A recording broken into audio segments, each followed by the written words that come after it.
Salam, bu videoda sizə Cloud Code'un yeni funksiyası olan rutinlər haqqında danışacağam. Make və N8 kimi ənənəvi avtomatlaşdırma platformalarından nə ilə fərqləndiyini göstərəcəm. Və videonun sonunda real tətbiq nümunəsinə baxacağıq. Make və ya N8 kimi ənənəvi avtomatlaşdırma platformalarında nod və ya modulları birləşdirərək iş axınları qururuq. Cloud Routines'lərdə isə bir qədər fərqlidir. Cloud Code Routines nədir? Biz laptop açıq olmasa belə bu funksiya vasitəsilə kod yazmadan, modul və ya nodları birləşdirmədən adi dillə işləri avtomatlaşdıra bilərik. Rutinlər triggerlə işə düşə bilər. Birinci trigger cədvəl üzrə, yəni siz tapşırığın işə düşmə vaxtını təyin edə bilərsiniz. Məsələn, hər gün səhər saat 8-də rutinlər Gmail-inizə gələn mesajları oxuyub sizə xülasəsini çıxarda bilər və ya API çağırışı vasitəsilə işə düşə bilər. Bu Make və ya N8-dəki webhooklara bənzətmək olar. Burada xarici bir proqramda hər hansı bir hadisə baş verdikdə bu rutinlər işə düşür. Məsələn, CRM-imizdə yeni lead daxil olduqda bu funksiya işə düşə bilər və ya kitab reponuzda hər hansı bir hadisə baş verdikdə bu funksiya işə düşə bilər və eyni rutin üçün birdən çox trigger eyni zamanda aktiv ola bilər. Cloud Routines'in üstünlükləri nələrdən ibarətdir? İlk olaraq təbii dillə proqramlaşdırma, yəni siz kod yazmadan və ya vizual olaraq modulları drag and drop etmədən işlərinizi avtomatlaşdıra bilərsiniz. Digər üstün cəhəti isə kontekst anlayışıdır. Məsələn, Make axını ardıcıl olaraq yerinə yetirir. Cloud isə iş axınını başa düşür və hər hansı bir şey yolunda getməyəndə özü qərar verə bilir. Digər bir üstünlüyü sıfır infrastrukturdur. Yəni hosting xərci yoxdur. Anthropic'in öz buludunda iş icra olunur. Digər bir üstünlüyü isə GitHub ilə inteqrasiyadır. GitHub reponuzdakı kodda hər hansı bir hadisə baş verdikdə rutinləriniz işə düşə bilər. Cloud Code'un zəif cəhətləri də mümkündür. İkinci zəif cəhəti onun qeyri-deterministik olmasıdır. Yəni eyni tapşırıq fərqli nəticələr verə bilər. Digər zəif cəhəti gündəlik icra limitləridir. Bu planına görə dəyişir. 5, 15, 25 icra sayı olur gün ərzində. Bu yüksək həcmli proseslər üçün kifayət etmir təbii ki. Digər zəif cəhəti məhdud inteqrasiya qabiliyyətidir. Məsələn, Make-də 1000-dən çox inteqrasiya etmək mümkündür. Bundan əlavə N8-də hər bir addımı ardıcıl olaraq izləmək olur. Cloud-da isə reasoning prosesi çox da şəffaf deyil. Bəs bu platformalar arasında seçim edərkən nələrə diqqət etmək lazımdır? Sizə sadə bir seçim üsulu deyəcəm. Əgər mürəkkəb qərar tələb edən tapşırıqları yerinə yetirirsinizsə, kod bazanız GitHub-dadıırsa, adi dillə avtomatlaşdırmaq istəyirsinizsə, gündəlik 5-25 icra kifayətdirsə, siz Cloud Routines'lərdən istifadə edə bilərsiniz. Siz əgər texniki bilginiz azdırsa, bu həftə işlək axın qurmaq lazımdırsa, geniş inteqrasiya lazımdırsa, vizual qurmaq üstünlükdürsə, Make.com-dan istifadə etməyinizi məsləhət görürəm. Əgər yüksək həcmli proseslər lazımdırsa, developer komandanız varsa, xərci optimallaşdırmaq istəyirsinizsə, özünüz hosting edəcəksinizsə, N8-dən istifadəni məsləhət görürəm.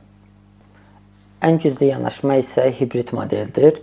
Burada N8 və ya Make-i trigger olaraq istifadə edirsiniz. Burada hər hansı bir hadisə baş verdikdə Cloud Routines'lər işə düşür və qərarı Cloud verir və nəticəni sizə göndərir. Bu üsulla siz həm sürət, inteqrasiya genişliyi və AI-ın düşünmə qabiliyyətini birləşdirə bilərsiniz.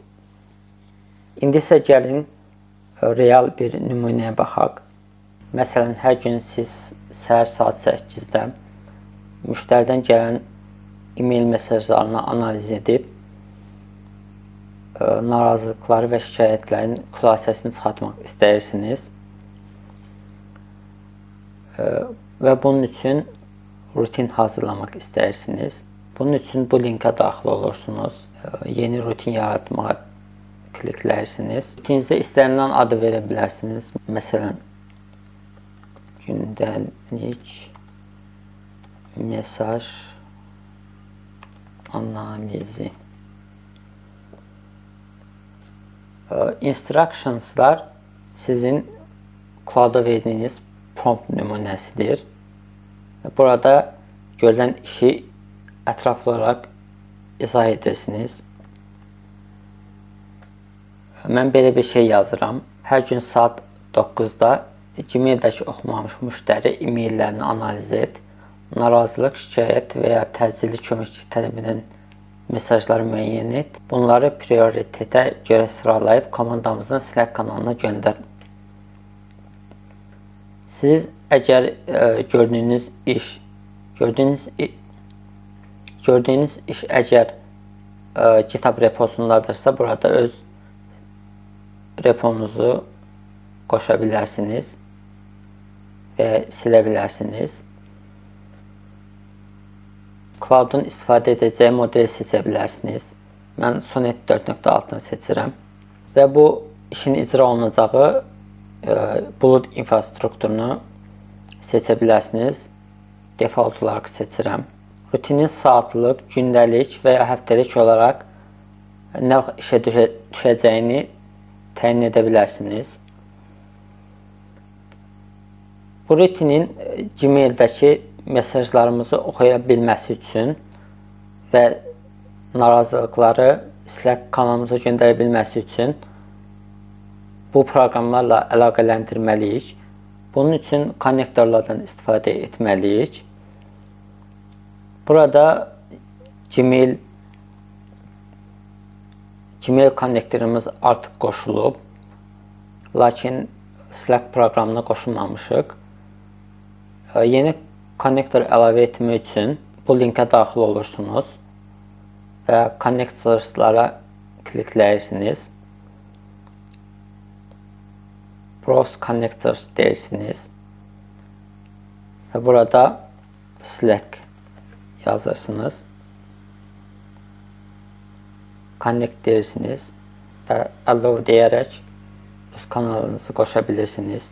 Buradan həmin connectorsların icazələrini idarə edə bilərsiniz. Slack hesabınızı qoşduqdan sonra add connector deyirik və Slack konnektorunu qoşuruq. Siz bundan əlavə trigger olaraq əgər GitHub reponuz varsa GitHub eventi seçə bilərsiniz və ya trigger olaraq API çağırışını seçmək istəyirsinizsə bu triggerdən istifadə edə bilərsiniz və create deyirik.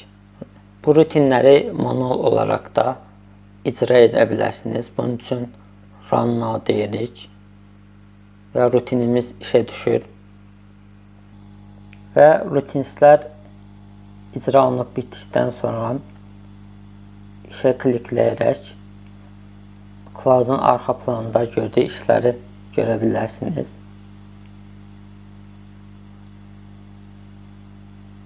Və gördüyünüz kimi Slack kanalıma e-maillərimi analiz edib və nəticəni Slack kanalıma göndərib. Və sonda onu da qeyd edim ki, siz lokal mühitdə də rutinlər qura bilərsiniz, lakin bu zaman kompüteriniz açıq olmalıdır. Və beləliklə cloud rutinlər haqqında öyrəndik. Əgər videonu bəyəndinizsə bəyənməyi və şərh yazmağı unutmayın. Təşəkkürlər.